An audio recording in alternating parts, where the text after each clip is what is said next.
তো 1:20 থেকে মোটামুটি আমি একটা ছোট ব্লগ করতে শুরু করলাম। আমি বসে বসে কিছু আমার আয়রন করছি। তো আয়রনগুলো করতে করতে আমি দেখলাম একটু গল্প করতে করতে আয়রন করি। আমার প্রচুর আয়রন করার রয়েছে। আমি যেদিন করি সেদিন প্রচুর করতে বসে যাই। তো আজকে আমার রান্না করা আছে, অন্য কাজগুলো করা আছে, তাই আয়রনটা দেখলাম করে নিই। ছেলের স্কুলের ড্রেস করতে হবে, ছেলের কিছু ঘরে পরার গেঞ্জি, ওগুলো কেমন একটু করে ফেলেছে। প্রতিদিন কাচা হয় তো, আর দেখবেন প্রতিদিন কাচতে কাচতে একটা কেমন হয়ে যায়। তো ওই জন্য দেখলাম একটু আয়রন করে নিই।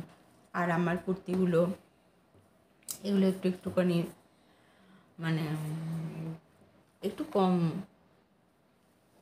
আয়রন টেনে নিলে পরে ভালো থাকবে। ওই জন্য একটুখানি গল্প করতে করতে আয়রন করে নিই। আয়রন করা জামা কাপড়ই পরে। এখানে তো এখন পার্মানেন্টলি থাকে না, তাই যখন আসে তখন যে কটা জামা কাপড় হয় আমি আয়রন করে রেখে দিই বাড়িতে। তো ওগুলো ইউজ করে আবার করে দিই। আর কিন্তু আমাদের উখড়াতে ওখানেও একটা ছেলে আসে, ও মানে সপ্তাহে এক ব্যাগ করে নিয়ে যায়, আবার ওই বাড়িতে দিয়ে যায়, আবার নিয়ে যায়, এরকম অনেকগুলো করে ওর ইস্ত্রি করে দিয়ে যায়। একটি ছেলে ওকে দিয়ে যায়, নিয়ে আসা করে। আর আমার শাড়ি টাড়িগুলো ওগুলো আমি করতে পারি না। শাড়ি আয়রন করা একটু টাফ ব্যাপার। এমনি ছোটো ছোটো এইগুলো যেমন মনে করুন ছোটো ওই ছেলের এগুলো একটু ফটাফট করে নেওয়া যায়। আমার কুর্তি, ছেলের গেঞ্জি, মেয়ের কুর্তি, এগুলো ফটাফট একটু করে নেওয়া যায়। এই ব্লাউজ এগুলো তো ছোটো ছোটো জিনিস, এগুলো আয়রন করার জন্য বাইরে নিয়ে যেতে হবে না। আমার এটা বাড়িতেই ছোটোবেলা থেকেই আমার এরকম অভ্যাস। আমি যখন ক্লাস 7 পড়তাম তখন আমার বাবাকে আমি আয়রন করি, মানে আমি তখন কত ছোট বাচ্চা মেয়ে একদম। তো আমি আয়রন আমাদের তখন কি ভারী, এখন আয়রন তো দেখছেন একদম হালকা, মানে যে কোনো মানুষ করে, বাচ্চা ছেলেমেয়ের কাছে আয়রন করাটা কোনো ব্যাপার নয়, তো করে ফেলতে। তো আমি যেটা বলছিলাম, আমি ক্লাস 7-এ পড়তাম যখন, তখন থেকেই আমি আয়রন করি, মানে এতটা করেই আয়রন করি। তখন বেশি আয়রন হতো আমার বাবার। আমার বাবা সার্ভিস করতেন ব্যাংকে, তো ব্যাংকের যে জামা প্যান্ট পরে যেতেন সেগুলো আমি আয়রন করে বাবাকে পরিয়ে পাঠাতাম। আমার বাবা খুব শৌখিন মানুষ, মনের দিক থেকে খুব ছিলেন। তো বাইরে খুব পরিপাটি করে ড্রেস পরে অফিস যেতেন। তো আগেকার দিনের মানুষ ছিলেন বলে, আগেকার দিনে তো এত ড্রেসের বাহার ছিল না, এত জামা কাপড় ছিল না। বাবার তো কমসে কম ছিলই না, বাবা একটা দুটো জামা কাপড়, ভালো জামা কাপড় ছিল, সেগুলো কি বাবা ঘুরিয়ে ফিরিয়ে পরতো। আমি যখন থেকে একটু বড় হয়েছি তখন থেকে বাবার জামা কাপড় আয়রন করে দিতাম, রেখে দিতাম, জুতো পালিশ করে রেখে দিতাম। বাবাকে দেখার দায়িত্ব আমি নিয়ে নিয়েছিলাম, আর আমার কথা বাবা শুনতো, ওগুলো পরেও যেত। আর খুব শাসনের মধ্যে রাখতাম, এটা করতে, এটা করা যাবে না, ওটা করা যাবে না, এটা খাওয়া যাবে না, ওটা খাওয়া যাবে না। কারণ আমার বাবার খুব শরীর খারাপ ছিল, মানসিক খুব জোর ছিল, কিন্তু শরীর বাবাকে সাথ দিত না। তাই শরীর অসুস্থতার কারণে খুব কম বয়সেই আমাদেরকে ছেড়ে বাবা চলে গিয়েছিলেন। কিন্তু বাবা আছে, আমাদের সঙ্গেই আছে। আজও মনে হয় যেন বাবা কোথাও গেছেন, অফিস গেছে, হয়তো চলে আসবে। তারপর অনেক ঝড়ঝাপটা এসেছে। তো ওটা বাবার আশীর্বাদ সঙ্গে আছে বলি সামলে নিয়েছি, মাথা ঠান্ডা করেই সামলে নিয়েছি। তো আজও সামলে যাচ্ছি। সবসময় বাবাকে স্মরণ করি যে বাবা তুমি এইভাবে আমার পাশে থাকো। আজ যে এত বড় কাজটায় নেমেছি সেটা যেন সাকসেস হতে পারি, এটা সবসময় ভাবি যে তুমি পাশে থাকো। অনেক কষ্ট করতে হচ্ছে, তো বাবা আমার পাশে সবসময় আছে, থাকে, আমি সেটা উপলব্ধি করি। প্রত্যেক মেয়ের পাশেই তার বাবা মা থাকে। বাবা মায়ের আশীর্বাদ প্রত্যেক সন্তানের পাশে মাথার উপরেই থাকে। কেউ বুঝতে পারে, কেউ বুঝতে পারে না।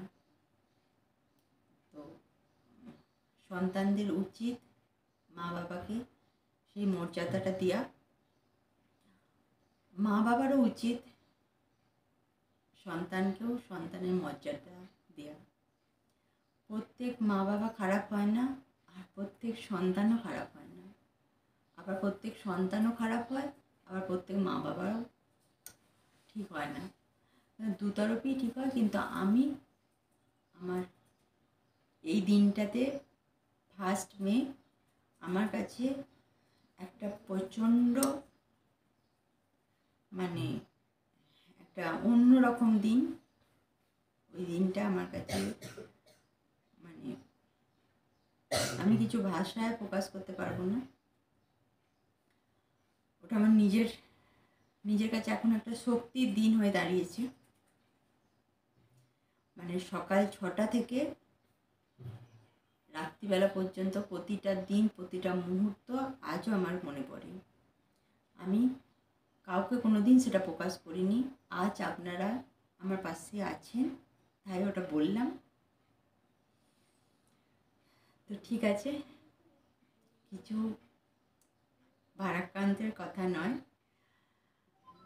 তো চলুন সঙ্গে থাকুন। তো ওই দিনটা আর মন খারাপ করি না। এখন ওই দিনটা মানে মনের জোর অনেক এসে গেছে। ওটা হয়তো বাবাই পাইয়ে দিয়েছে। তো 30 বছর বাবা আমাদের ছেড়ে চলে গেছেন, তবুও মনে হয় যে আজও বাবা আসবে, মানে অফিস গেছে। আমার এই ফিলিংসটাই হয়, এতটাই আত্মার সঙ্গে জড়িত। তো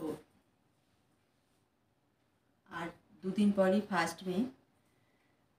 তো বাবাকে শ্রদ্ধাঞ্জলি দিয়ে আমি বাবাকে নিয়ে একটা কিছু বানাচ্ছি, সেটা দেখবেন, সঙ্গে থাকবেন। আমাদের সবাইকার খুব একটা প্রিয় গানের ভিডিও, বাবা আর মেয়ের গানটা সবাইকার খুব প্রিয়। সেটা আমি একাই উপস্থাপনা করছি। আমার তো সঙ্গে বাবা নেই। তো যাদের সঙ্গে বাবাকে নিয়ে যারা করতে পেরেছে তারা অত্যন্ত ভাগ্যবতী। তো তাদের ভিডিওটা একরকমভাবে করেছে, আমি আমার ভিডিওটা একরকমভাবে করেছি। আমি বাবাকে ছাড়াই করেছি, বাবার ফটোকে সঙ্গে নিয়ে করেছি।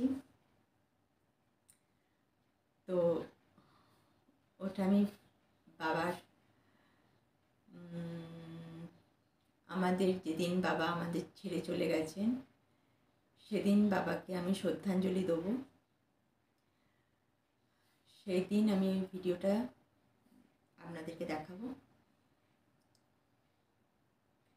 আমার বাবা যেখানেই থাকুক, আমার ওই ভিডিওটা করা দেখে বাবা খুব আনন্দ পাবে, আমি ওটা আশা রাখছি। আমি জানি বাবা খুব আনন্দ পাবে। তো যারা আমার বন্ধুরা যারা সাবস্ক্রাইব করেছেন তারাও আনন্দ পাবেন। আজকে আমি ভিডিওটা এখানেই শেষ করছি। 1 ঘন্টা লাগলো। 1 ঘন্টা আমার লাগলো। আমি যখন নিয়ে বসলাম তখন একবারে পাহাড়ের মতন জিনিস। আর যখন কমপ্লিট হয়ে গেল তখন কত কটা হলো দেখুন।